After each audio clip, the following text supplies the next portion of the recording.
Have you ever had strapping tape like this and you needed to cut it off but you didn't have any cutters with you? What if you don't have any tin snips to cut this or a sheetrock knife to cut this? Did you know there's another way to pull this apart, to cut it off? I'm going to show you. This is a trick that a lot of people don't know, but now you will.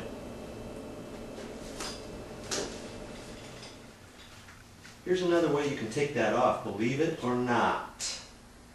See where the joint is. If you can find the joint where they've overlapped that somewhere on the box, you can take that with your fingers and pull it apart, just like that. Try that next time you don't have a sheetrock knife or some tin snips. Voila! Bet you thought I got lucky there. I'm going to show you again. I've cut a couple little strips off here.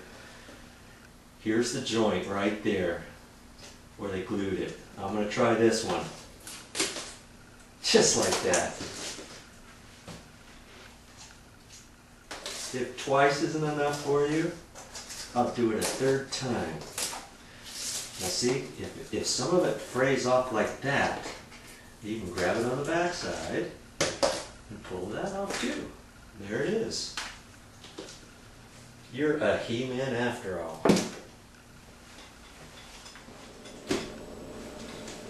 I've got this box here. Now, this strapping tape was around here two ways this way and two ways this way, but I've left one on here to show you. Now, if there's only one on here, obviously you can pull it off down the side, but if you got four pieces, or if you got something else wrapped around, this is a trick I want to show you.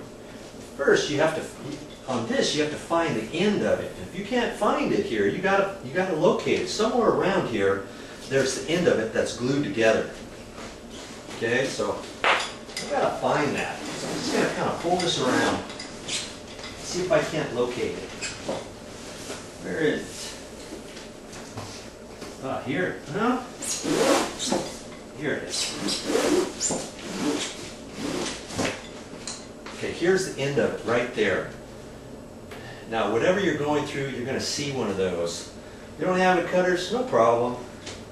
You're going to take that and you're just going to get your fingernails in there and rip it apart. Just pull it apart with your hands.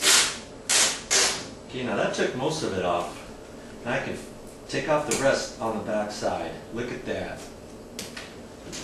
You can amaze somebody next time they say they can't cut it open. Say, oh, no problem, I'll do it for you. Little trick I learned once upon a time. Thought you'd enjoy it.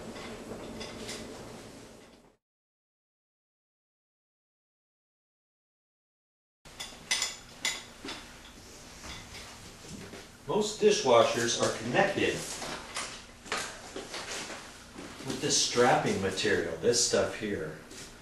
First thing you got to do is figure out how to cut that. Some people use the sheetrock knife.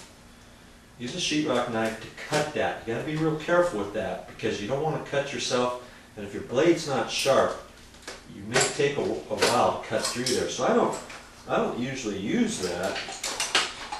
I usually get out my tin snips. Some tin snips here. That way I can just cut that like that. That's what I do. Now sometimes when you cut that, you may try to cut it like that. It folds over like that. You're like, how am I gonna cut that? It's folding over. So what you do is instead you take a little bite of it at a time, and then you can, whoops, then you can cut it off. See? Take little bites, and it comes off. I'm going to show you another way how to do that too.